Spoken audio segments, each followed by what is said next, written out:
Hello friends, मैं विनय निर्भीक।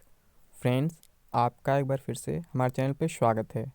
Friend, जैसा कि आप लोग जान रहे हैं कि जब आपका फ़ेज़ 1 ओवर हुआ था और फ़ेज़ 2 स्टार्ट हुआ था, 2-3 दिन बीत गए थे, तब मैं आपको एक्सपेक्टेड कट ऑफ और सेफ स्कोर बताया था। मैं बोला था कि जब एक-एक फ़ेज़ बीतते जाएँगे, उसके हिसाब से मैं आपको बताते जाऊँगा कि वहाँ पे क्या चेंजेस हो रहे हैं और क्या नहीं हो रहे हैं।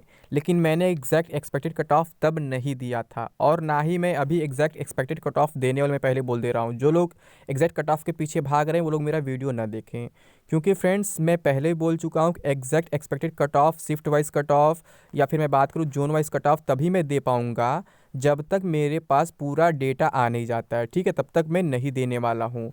डेटा का मतलब क्या है? मुझे पूरा इन्फॉर्मेशन जब तक मिल जाए, मतलब कि हर एक जोन में कितने कैंडिडेट्स ने अप्लाई किया है, कितने कैंडिडेट्स अपीयर हुए हैं, कितने एब्सेंट हुए हैं, ठीक है, और कितनी वैकेंसीज, मान लीजिए वैकेंसीज हम नोटिफिकेशन निकाल सकते हैं, बट कितने कैंडिडेट्स अप्लाई किए हैं इसके लिए आरटीआई लगाना होता है, जो मैंने अभी कल लगाया है। देखिए आरटीआई, देखिए मैंने आप ही लोग लगाया है। मैंने यहाँ पे आरटीआई लगाया है कल साउदर्न रेलवे को, क्योंकि आपको मालूम है कि ये एग्ज़ाम जो है कंडक्ट कराने वाला जो आरआरबी है वो साउदर्न रेलवे ही है, आरआरबी चेन्नई ही है। ठीक है, बहुत से लोग जम्मू को आरटीआई लगा रहे हैं, तो वहाँ पे क्या लिख रहा है कि आपका जो आरटीआई दूसरे को सेंड कर दिया गया, यानी कि जम्मू वाले खुद जवाब दे नहीं रहे हैं। ठीक है, एक कैंडिडेट ने मुझे दिखाया, मुझे मेल किया था अपना आरटीआई, तो मैं देखा, उस पर मैं वीडियो नहीं बना रहा हूँ। तो वहाँ पे क्या है लिखा हुआ था, your question has been send to related API, ऐसा कुछ लिखा हुआ था। ठीक है, एग्जैक्टली याद नहीं है, कुछ ऐसा लिखा था, मतलब सेंड कर दिया जा रहा है, मतलब जो इससे रिलेटेड है। यानी कि उनका कहने का मतलब ये है कि हमारे पास इससे रिलेटेड कोई जानकारी नहीं है। तो फ्रेंड्स, मैं अभी आपसे बात कर रहा हूँ कि एक्सपेक्टेड कट ऑफ की और सेफ स्कोर की। तो मैं सेफ स्कोर तो ज़रूर बताऊँगा फ्रेंड्स, लेकिन मैं ये नहीं बताने वाला हूँ कि कितना कट ऑफ फाइनली जाने वाला है, क्योंकि अभी आपके 2 फेज़ ओवर हुए हैं और तीसरा स्टार्ट हुआ है। तो अभी एग्जैक्ट बताना बहुत बड़ी मूर्खता होगी, और जो लोग बता रहे हैं वो आपको मूर्ख बना रहे हैं, मैं सिंपल सी कहूँगा। ठीक है, क्योंकि अभी आपके 3 फेज़ बचे हुए हैं, मतलब तीसरा स्टार्ट हो गया, चौथे और पांचवें फेज पूरे पूरे बचे हुए हैं। अभी कोई नहीं जानता है कि आगे का लेवल अप होगा कि डाउन होगा कि सेम रहेगा, अटेंडेंस बढ़ेगा कि घटेगा कि सेम रहेगा, कोई नहीं जानता है। तो एग्जैक्ट मैं नहीं बताने वाला हूँ। अगर हम बात करें फ्रेंड्स अब तक का टफेस्ट और ईजीएस्ट शिफ्ट, तो इसके बारे में भी अभी तक मेरे पास कोई इन्फॉर्मेशन नहीं है, क्योंकि इसके लिए एक सर्वे करना पड़ता है फ्रेंड्स। सर्वे मैं कराऊंगा फ्यूचर में, जब सारे एग्जाम ओवर हो जाएंगे तभी मैं कराऊंगा, इससे पहले नहीं कराऊंगा। ठीक है, अभी क्या है, अभी जो लोग एग्ज़ाम दे के आ रहे हैं, तो 3 तरह के बंदे होते हैं, 3 तरह के कैंडिडेट्स होते हैं। एक तरह के वो कैंडिडेट होते हैं जो कहते हैं मेरा शिफ्ट तो सबसे ईजी था। एक वो होते हैं जो कहते हैं मेरा शिफ्ट सबसे टफ था। एक वो होते हैं जिन्हें कोई मतलब थे कंपेरिजन, जो कहते हैं नॉर्मल था, जैसे रोज आ रहे थे आज भी आया। ठीक है, तो 3 तरह के होते हैं। तो ऐसे ही अफवाह को कुछ लोग क्या करते हैं, अब यूट्यूबर अपने वीडियो में कैद कर लेते हैं, कैमरे में कैद कर लेते हैं। तो वो बोल देते हैं आज का शिफ्ट जो टफेस्ट था, आज का शिफ्ट ईजिएस्ट था। ऐसा आप लोगों ने देखा होगा, कई यूट्यूबर्स को, कई यूट्यूब चैनल वालों को ऐसा अफवाह फैला रहे हैं। कुछ यूट्यूबर्स तो ये भी अफवाह फैलाते हैं केवल व्यूज़ कमाने के लिए, थंबनेल पे ऐसा लिख देंगे कि अब तक का टफेस्ट शिफ्ट। अभी मैंने एक चैनल पे देखा, उसका वीडियो मैंने प्ले नहीं किया, बस ऊपर ही देख लिया, लिखा हुआ था कि फेज़ 3 में वो हो गया जो कभी होने की उम्मीद नहीं थी, साइंस का वेटेज बढ़ा दिया गया है, पेपर टफ कर दिया गया है। अबे मूर्खो, तुमको ये नहीं मालूम है कि साइंस के वेटेज बढ़ने से पेपर टफ नहीं और ईजी होता है? आप लोग कहोगे कैसे, तो मैं बता दूं फ्रेंड्स, साइंस ऐसा सब्जेक्ट है जिसे आप 10 दिन में कवर कर सकते हो, लेकिन अगर साइंस के जगह जीए का पार्ट बढ़ जाता है, जिसका कोई लिमिट नहीं, जिसका कोई सिलेबस ही फिक्स नहीं है, उसे आप 10 साल में भी कभी कवर नहीं कर पाएंगे कंप्लीटली, लेकिन साइंस आप कवर कर सकते हैं। लेकिन मैं आपको बता दूं, क्या सच में ऐसा हुआ है कि मतलब साइंस का वेटेज बढ़ा है? तो फ्रेंड नहीं बढ़ा है। मैं शुरू से पेपर देख रहा हूँ, भले मैं डेली अपडेट आप लोग को नहीं देता हूँ, बट कहीं कोई खास चेंजेस देखने को नहीं मिले। इसलिए मैं कह रहा हूँ कि अभी मैं टफेस्ट ईजिएस्ट पे बात नहीं करने वाला हूँ कि टफेस्ट शिफ्ट कितना हो सकता है और ईजीएस्ट शिफ्ट मतलब कौन सा हो सकता है। जब तक पूरा कंप्लीट हो जाएगा मैं सर्वे नहीं करा लूँगा, मेरा आरटीआई का रिप्लाई नहीं आ जाएगा कि क्या क्या, मतलब कि कहाँ से कितने फॉर्म पड़े हैं, तब तक मैं ये सब बातों पे चर्चा नहीं करने वाला हूँ। ठीक है, और जो मेरा आरटीआई का वीडियो नहीं देखे हैं, वो आई बटन पे उन्हें वीडियो मिल जाएगा, वो देख सकते हैं। मैंने आरटीआई के बारे में बताया है, वहाँ पे क्या क्या मैंने सवाल किया है। ठीक है, तो जो लोग नहीं देखो वीडियो मेरा जरूर देख ले। तो फ्रेंड्स, ऐसे ऐसे लोग पड़े हुए व्यूज़ कमाने के लिए कुछ भी कर सकते हैं, और ये वही यूट्यूबर है जो लगभग 1 साल पहले क्या हल्ला किया था आरआरबी ग्रुप डी 2018 वाले में, कि जो C1 मेडिकल स्टैंडर्ड पोस्ट है वो अलॉट नहीं किए जा रहे हैं, वो पीएच कैटेगरी को दे दिए गए हैं, जबकि ऐसा कुछ नहीं था फ्रेंड्स। मेरिट बेस्ड वैकेंसी होती है, तो C1 मेडिकल स्टैंडर्ड में क्या होता है, कंपटीशन थोड़ा ज़्यादा होता है, उसके कट ऑफ क्या होते हैं 90-95 चले जाते हैं। तो जिनका मेडिकल स्टैंडर्ड A1 A2 भी रहता है वो पोस्ट प्रेफरेंस में वही डाल देते हैं, क्योंकि वो पोस्ट थोड़े अच्छे माने जाते हैं। तो मैं मेडिकल वीडियो तो बाद में बनाने वाला फ्रेंड्स, मैं बाद में बताऊँगा। लेकिन इसका मैं तब भी मतलब कि पर्दाफाश किया था, अब मैं फिर करने वाला, मैं नाम नहीं लूँगा, आप लोग समझ गए कौन है। ऐसा आप लोग को गुमराह कर रहा है, बार बार बोल रहा है कि सबसे टफेस्ट शिफ्ट है, साइंस बढ़ गया तो टफ हो गया, ये हो गया वो हो गया, जो उम्मीद नहीं था वो हो गया, इसी बुक से सारे क्वेश्चन आ रहे हैं। फ्रेंड्स मतलब पूरी तरह से आपको मूर्ख बनाया जा रहा है। कोई भी इकलौता बुक किसी भी कंपटीशन के लिए काफ़ी नहीं होता है, बस आपका नॉलेज ही काफ़ी होता है, आपका अवेयरनेस ही काफ़ी होता है, आप कितना अवेयर है, कितना न्यूज़पेपर्स वगैरह पढ़ते हैं डेली, ठीक है। और आप किस हद से एक ही बुक को रिपीट करते हैं, ये इंपॉर्टेंट होता है फ्रेंड्स, ना कि किसी का जो मतलब कहा होगा कि इसी बुक से सब कुछ आ रहा है, ऐसा कुछ नहीं होता है, ठीक है।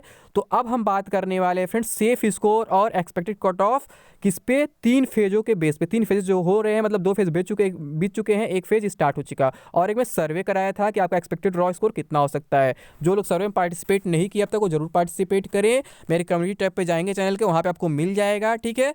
और फ्रेंड्स आरटीआई रिप्लाई के लिए आपको तो मेरा चैनल सब्सक्राइब करना ही पड़ेगा, उसके बाद भले आप लोग अनसब्सक्राइब कर दीजिए, क्योंकि अगर सब्सक्राइब नहीं करेंगे, बेल आइकन प्रेस नहीं करेंगे उसके लिए, तो क्या होगा, आप मेरा नाम भूल जाएंगे, आप ये भूल जाएंगे किस चैनल पर मैंने ये वीडियो देखा था, किस चैनल वाले ने बोला था कि हाँ मैंने आरटीआई फाइल किया, रिप्लाई आने वाला है। तो आपको इसके लिए सब्सक्राइब करना पड़ेगा, मैं उसे नॉर्मली कहता नहीं हूँ, लेकिन जब तक आरटीआई रिप्लाई नहीं आ जाता तब तक आपको मेरा चैनल सब्सक्राइब करना पड़ेगा, उसके बाद आप सब्सक्राइब अपने मन से कर दीजिएगा, अनसब्सक्राइब कर दीजिएगा, मुझे फर्क नहीं पड़ता है, ठीक है। लेकिन तब तक मैं आपके इन्फॉर्मेशन बोल रहा हूँ, तब तक आप सब्सक्राइब कर लें और बेल आइकन जरूर प्रेस कर लें, ताकि जब मैं वीडियो डालूँ आरटीआई वाला तो आपको कंफर्म हो सके कि हाँ वीडियो अपलोड हो चुका है और मैं देख लूँ, ठीक है। तो मैं दिखाता हूँ, आरटीआई था ये, मैं दिखाया एक बार, फिर देख लेते हैं। देखिए मैं कल फाइल किया था ये, मैं कल फिर वीडियो बनाया डिटेल में, वो देख लेंगे, ठीक है। कल क्या डेट था, 31 जनवरी। Name Vinay Kumar Yadav, registration number मैंने हाइड कर दिया है, एसबीआई रेफरेंस नंबर भी हाइड कर दिया है, पेमेंट मोड क्रेडिट और डेबिट कार्ड, रुपए कार्ड है, ठीक है। ट्रांजेक्शन स्टेटस सक्सेस दिखा रहा है, request filed with southern railway, contact details में telephone number this, email ID this.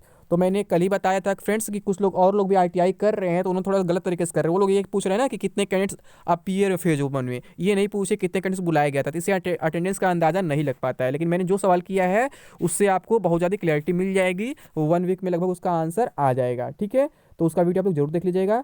अब हम बात करते हैं स्मॉल सर्वे की, कट ऑफ की, मतलब कट ऑफ क्या हो सकता है, सेफ स्कोर क्या हो सकता है। कट ऑफ मतलब फिर मैं कहूँगा, मैं एग्जैक्ट कट ऑफ नहीं बताने वाला, मैं ये बताने वाला हूँ कि आपको कितने मार्क्स पे प्रिपरेशन स्टार्ट कर देना चाहिए और कितने पे आप अपने आप को बिल्कुल सेफ मान सकते हैं। तो जो लोग मेरा पुराना कट ऑफ वाला वीडियो देखे होंगे, जब सेफ स्कोर में बताया था, तो मैं साफ साफ बोला था कि अगर आपके 55 मार्क्स बन रहे, रॉ मार्क्स बन रहे हैं, तो आपको प्रिपरेशन स्टार्ट करना चाहिए। प्रिपरेशन स्टार्ट करने का मतलब ये नहीं कि आपकी गारंटी है कि आपका सिलेक्शन हो ही जाएगा। 55 मार्क्स पे ये मैं कहा था कि हो सकता है आपका नॉर्मलाइज स्कोर बढ़ जाए और आप कट ऑफ क्लियर कर ले, हो सकता है आपका नॉर्मलाइज स्कोर बढ़े ना, उतना ही रह जाए, तो आप बाहर भी हो सकते हैं, क्योंकि 55 तो कट ऑफ नहीं जाने वाला है, ठीक है। कट ऑफ कितना भी जाएगा 60 से ऊपर ही रहेगा। तो फ्रेंड्स मैं आपसे कहा था, लेकिन 55 वाले उम्मीद जरूर बनाए रखें, उम्मीद ना हारे। अगर आप बाहर हो जाते हैं तो आपका क्या होगा कि किसी और एग्जाम में काम आ जाएगा, अभी ग्रुप डी आगे उसमें काम आ जाएगा। अगर आप इसमें प्रिपरेशन करते रहते हैं मेंस का, तो मेंस का प्रिपरेशन आप स्टार्ट करते, मैं बार बार कर रहा हूँ, क्योंकि मेंस पे 14 दिन से अधिक टाइम नहीं मिलता रिजल्ट आने के बाद प्री का, ठीक है। सीबीटी 2 में ज़्यादा टाइम नहीं मिलेगा। तो मैं रिजल्ट वगैरह मैं एक फिर से वीडियो बना दूंगा, आंसर किया आएगा, रिजल्ट कब आएगा, और मान लीजिए सीबीटी 2 का उस समय एक डेट वाइज एक वीडियो अलग से बना दूंगा, ठीक है। और मैं क्या बोला था, 55 पे आपको प्रिपरेशन स्टार्ट करना चाहिए। कितना सेफ स्कोर मैं बताया था, तो मैं बताया था अगर आपके 70 स्कोर बन रहे हैं तो आपका सेफ स्कोर है, यानी आपका नॉर्मलाइज स्कोर बढ़े या घटे उससे मतलब नहीं है, आप बिल्कुल सेफ हैं, क्योंकि कट ऑफ जो 60-65 के बीच रह सकता है। अभी मैं इस पर एग्जैक्ट इन्फॉर्मेशन नहीं दे सकता हूं जब तक मैं पूरा सर्वे नहीं करा लूंगा, ठीक है। तो 70 तक जो आपका क्या है वो सेफ माना जाएगा, आपका 99% सेफ है, भले आपका स्कोर बढ़े या घटे। और 55 से आपको प्रिपरेशन स्टार्ट कर देना चाहिए, क्योंकि नॉर्मेशन बहुत बड़ा खेल होता है, जो राजा को रंक और रंक को राजा बना देता है, ठीक है। तो हम सर्वे देख लेते हैं फ्रेंड्स।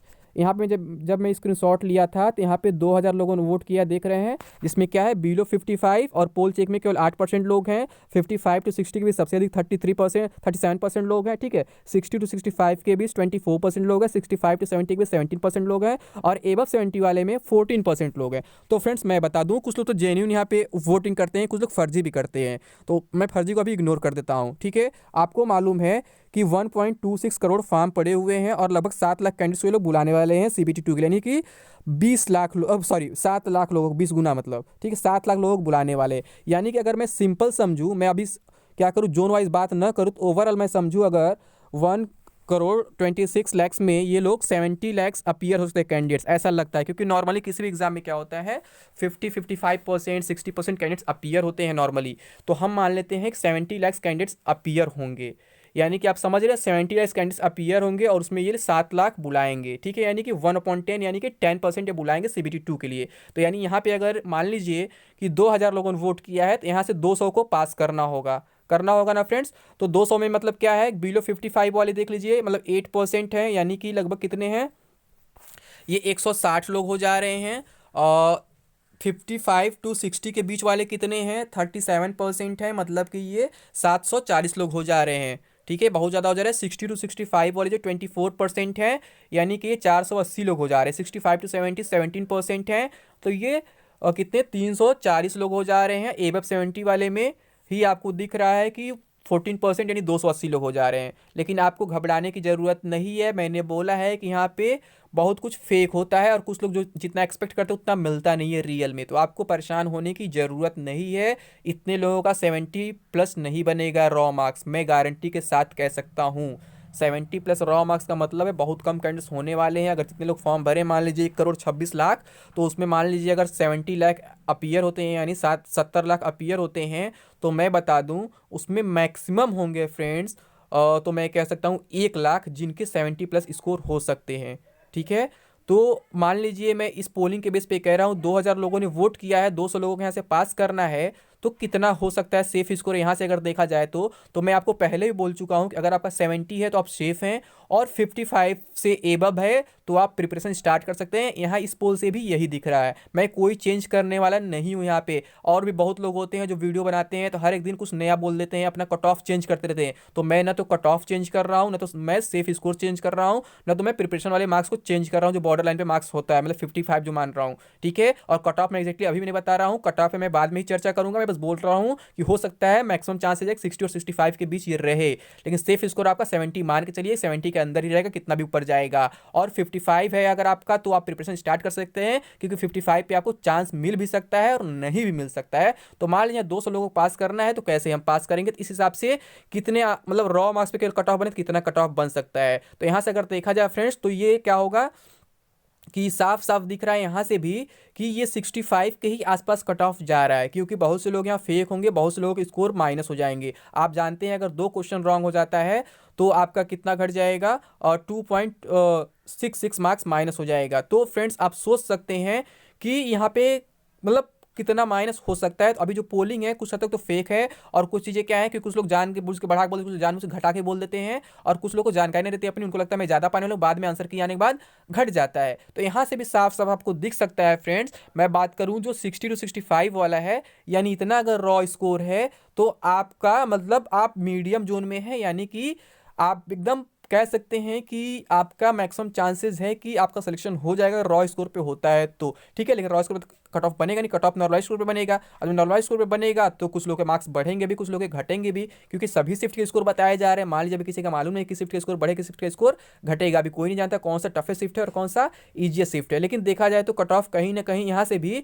60 और 65 के बीच ही घूम रहा है, यानी यहाँ से भी यही रिजल्ट निकलता है फाइनली फ्रेंड्स कि अगर आपका 70 है तो आप बिल्कुल सेफ हैं। ठीक है, और अगर आपका 55 है तो आप बॉर्डर पे हैं। नॉर्मेशन के ऊपर डिपेंड करता है कि आपका मार्क्स इंक्रीज होगा कि डिक्रीज होगा, कि उतना ही रहेगा। अब कुछ लोग कहेंगे नॉर्मेशन मार्क्स डिक्रीज नहीं होता है, डिक्रीज भी होता है फ्रेंड्स। ठीक है, आप लोग कंफ्यूजन में ना रहे। नॉर्मेशन दो तरीके से होता है फ्रेंड्स, मैं कई बार बता चुका हूँ। एक होता है जो मीडियम शिफ्ट होता है उसको बेस शिफ्ट मान लिया जाता है, और उससे जो लो लेवल के शिफ्ट होते हैं, जिस शिफ्ट होते हैं उनके मार्क्स माइनस कर दिए जाते हैं। ठीक है, और जो उससे टफेस्ट शिफ्ट होते हैं उसके मार्क्स प्लस कर दिए जाते हैं। और एक तरह का नॉर्मेशन होता है कि सबसे जो इजीएस्ट शिफ्ट होता है उसको बेस मान लिया जाता है, वहां पे किसी के मार्क्स डिक्रीज नहीं किए जाते, और उसके ऊपर जो शिफ्ट होते हैं उनके मार्क्स इंक्रीज कर देते, बढ़ते जाते बढ़ते जाते। तो जहां पे प्लस माइनस दोनों तरह का नॉर्मेशन होता है, तो वहां पे क्या होता है आपके कट ऑफ थोड़े कम जाते हैं, और क्या होता है फिर किसी के भी 10-12 से अधिक नहीं बढ़ पाते, और 10-12 माइनस में भी चले जाते हैं। और जहां पे केवल प्लस होता है वहां पे क्या होता है कट ऑफ भी थोड़ा अधिक चला जाता है, क्योंकि नॉलेज ज़्यादा होता है, और नॉर्मेशन भी 20-22-25 तक भी हो जाता है। तो आप लोग को इसके बारे में नहीं सोचना है। अगर आपका 55 बन रहा है तो आप प्रिपरेशन CBT 2 का स्टार्ट कर सकते हैं। अगर आपका 70 बना तो आपको बिल्कुल करना चाहिए प्रिपरेशन। ठीक है, लेकिन मैं यही कहूंगा फ्रेंड्स, फेज वाइज कोई ज़्यादा डिफरेंस नहीं है, और ना ही किसी का वेटेज कम अधिक हो रहा है। जितना साइंस पहले पूछा जा रहा था फर्स्ट फेज में, उतना ही सेकंड फेज में पूछा गया है, उतना ही थर्ड फेज में भी पूछा जाएगा। लेकिन इसका मतलब मैं ये नहीं कह रहा हूँ कि कोई भी क्वेश्चन फिक्स है इसी टॉपिक से आएंगे, या कोई भी बुक फिक्स है इसी बुक से आएगा। मैं बार बार कह रहा हूँ फ्रेंड्स आप लोग को, आपके पास जो भी एक बुक है उसी को बार बार पढ़िए, और किसी के रिव्यू के चक्कर में मत पढ़िए, क्योंकि रिव्यू देने वाले क्या कर रहे हैं ना कि वो अपना केवल व्यूज कमा रहे हैं, वो किसी से बुलवा दे रहे हैं कुछ भी, कैंडिडेट्स हर तरह के मिलते हैं, कोई बोल देगा ईजीएस्ट है, कोई बोल देगा टफेस्ट, तो आप लोग डर जाएंगे, अरे इसका तो ईजी आ गया या फिर इसका तो टफ आ गया, तो मेरा क्या होगा, ये तो कह रहा है इसी एक बुक से आ रहा है, मैं इस बुक से पढ़ा नहीं हूँ, अब क्या होगा। तो फ्रेंड्स इन सब के चक्कर में ना पड़े आप, कोई भी बुक आपको सिलेक्शन नहीं दिला सकता है 100%, ठीक है। कोई बुक कभी भी सफलता नहीं दिलाएगा किसी भी एग्जाम में। तो आपको क्या करना होगा, आप जो भी बुक पढ़ रहे हैं आप उसी को अधिक से अधिक रिवाइज करें, नए बुक के पीछे ना भगे, ठीक है। लेकिन साइंस पे ज़्यादा फोकस करें फ्रेंड, मैं शुरू से कह रहा हूँ, क्योंकि साइंस क्या होता है आप कम दिन में कवर कर सकते हैं, और वहाँ 8 से 10 क्वेश्चन पूछे ही जा रहे हैं जो काफ़ी ईजी लेवल के पूछे जा रहे हैं। इन लोग के पागलों के चक्कर में ना पड़ेगी, जो पागल बना रहे हैं आप लोग को, साइंस कर दे, टफ कर दे, ये कर दे, वो कर दिए। साइंस से इजी होता है पेपर, टफ नहीं होता है। जीए का कोई लिमिट नहीं होता है, जीए कहीं से भी पूछा जा सकता है। तो आप लोग को क्या करना है फ्रेंड्स, केवल अपने प्रिपरेशन फोकस करना है। जिनका भी मान लीजिए फेज 3, फेज 4, फेज 5 में एग्जाम है, वो नॉर्मली अपना एग्जाम दें। जिनका मान लीजिए फेज 1, फेज 2 में हो चुका है, या फेज 1 में ही पहले दिन हो चुका है, मान लीजिए दूसरे दिन हो चुका है, तो वो क्या करे, अपने CBT 2 का प्रिपरेशन स्टार्ट कर दे, अगर इसके आसपास आपके स्कोर बन रहे हैं तो। लेकिन अगर मैं टफेस्ट शिफ्ट की बात करूँ, मैं नहीं बताने वाला, अभी ना इजी शिफ्ट अभी बताने वाला हूँ, ठीक है। मैं जो भी बताऊंगा पूरा डेटा के साथ बताऊंगा, पूरा प्रूफ के साथ बताऊंगा, ऐसे फर्जी नहीं बोल दूंगा कि ये शिफ्ट टफेस्ट था, ये शिफ्ट इजीएस्ट था, मैं ऐसा कुछ नहीं बोलने वाला हूँ, ठीक है फ्रेंड्स। तो अभी के लिए बस इतना ही। थैंक यू, जय हिंद, जय भारत।